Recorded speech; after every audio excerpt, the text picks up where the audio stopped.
The sales floor. How the ego closes the deal. Part 4 of 10. Turning guilt into a must-have and sealing the contract. Welcome to the sales floor. Not the vault, not the back office, the glossy showroom where guilt is staged under perfect lighting and sold as virtue. Here, the ego doesn't push a burden. It sells an identity. Responsible. Loving. Good. The price tag is always the same, your peace. The ego knows you won't buy raw shame, so it merchandises guilt in palatable forms.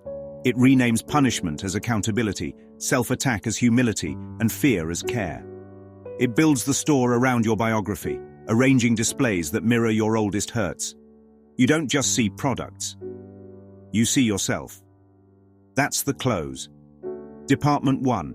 The loss leader. The salesman offers a free sample. A tiny twinge of guilt for a tiny mistake. No big deal, just be better next time. You take the sample and feel moral. Now you're primed for the premium line, life-defining guilt for identity-level sins. The course warns, guilt is always disruptive. Once sampled, it will reorder the mind's shelves until everything falls under its brand. Department 2. Bundles and upsells. Guilt is rarely sold alone. It's bundled with fear, specialness, and control. Feel guilty and you'll be motivated. Feel guilty and they'll know you love them. Feel guilty and you'll never make that mistake again. The ego smiles because each add-on guarantees repeat business. Every disordered thought is attended by guilt at its inception and maintained by guilt in its continuance. Disorder becomes the subscription model. Department 3. Scarcity and urgency. Limited time to make this right. Act now before you lose them. Guilt preserves time by inventing deadlines for redemption. Guilt feelings are the preservers of time. If time is preserved, the past remains payable and the future remains threatening. You buy today to cover yesterday, and tomorrow arrives with a bigger bill. Department 4. Anchor pricing. The ego first shows an extreme, eternal condemnation.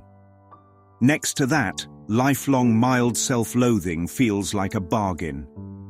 You sign for the affordable plan and call it maturity. But the course cuts through the trick. Guilt is always totally insane and has no reason. There is no reasonable amount of insanity to buy. Department 5. Testimonials. Parents, partners, preachers, and influencers parade by like happy customers. He felt so bad he must really care. She suffers for her family. What a saint. These are not endorsements of love. They are billboards for bondage. No real relationship can rest on guilt, or even hold one spot of it to mar its purity. If guilt is in the bond, it is not a bond. It is a contract of fear. Department 6. Try before you buy. The mind is offered daydreams and replays. You sample the feeling of being unforgivable. You test the sensation of earning your way back. See, the salesman says, this pain proves you care. But love and guilt cannot coexist, and to accept one is to deny the other. If pain proves anything, it proves you purchased the wrong thing. Department 7. Warranties and return policies. The tag reads, if you feel bad long enough, you will be forgiven. Fine print. Some conditions may apply. Forgiveness period may be extended without notice. If you try to return guilt, the clerk says, keep the item as store credit. You'll need it later. You cannot dispel guilt by making it real and then atoning for it. Every return that treats guilt as real is another sale. The demonstration, how the rep closes you. Step 1. Present a mirror labeled "You hurt them." Step 2. Offer a script that begins, "I am the kind of person who," and ends in unworthiness. Step 3. Link your goodness to continual remorse. Step 4. Secure the long-term plan by tying your peace to someone else's changing feelings. You walk out with a bag of guilt and a loyalty card. The rep waves. See you soon. Why the pitch works? Well, the ego sells to your wish to be good. It sells to your love. It weaponizes the very tenderness that would free you. The ego teaches you to attack yourself because you are guilty, and this must increase the guilt, for guilt is the result of attack. Self-attack masquerades as self-correction, and the meter keeps running. Guilt makes you pay not just in feeling, but in sight. Guilt makes you blind, for while you see one spot of guilt within you, you will not see the light. Blindness guarantees dependency on the salesman. You can't leave a store you cannot see. Spotting the pitch in the wild. In parenting, after all I've done for you. In romance, if you loved me, you would. In spirituality, a holy person should feel bad for wanting that. In activism, suffer properly, or your compassion doesn't count. All four point at the same register. As long as guilt is justified in any way in anyone, whatever he may do, you will not look within where the atonement always is. The salesman gestures to the ceiling. Don't look up, look here. How to refuse the purchase without becoming hard-hearted. The ego tells you that rejecting guilt will make you careless and cruel. It's a false dichotomy, either buy guilt or become a monster. The Course gives the third option, correction without condemnation. The Holy Spirit corrects by shining, not by shaming. What is truly blessed is incapable of giving rise to guilt and must give rise to joy. Correction that ends in joy is guidance. Correction that ends in guilt is salesmanship.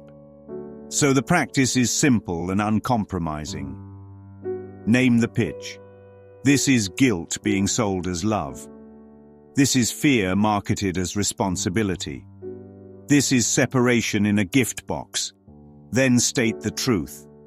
There can be no case against a child of God, and every witness to guilt in God's creations is bearing false witness to God Himself.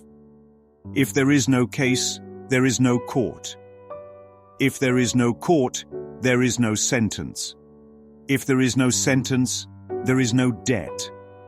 And if there is no debt, there is nothing to buy.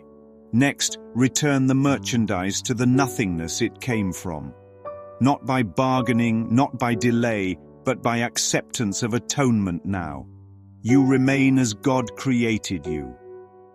Let that line be the receipt stamped paid by God. Finally, extend release. Refuse to guilt-trip your brother to get what you want. Refuse to guilt-trip yourself to prove you've changed. With everyone whom you release from guilt, great is the joy in heaven. Joy is the only sound a closed store makes when the lights go out. Walking out. You do not need to defeat the salesman. You only need to stop pretending the products are real. Drop the bag. Leave it on the counter. The doors are not locked. They never were. The world tells you the showroom is the only place to shop for worth. The Course tells you worth cannot be shopped for. It is given. It is shared. It is invulnerable.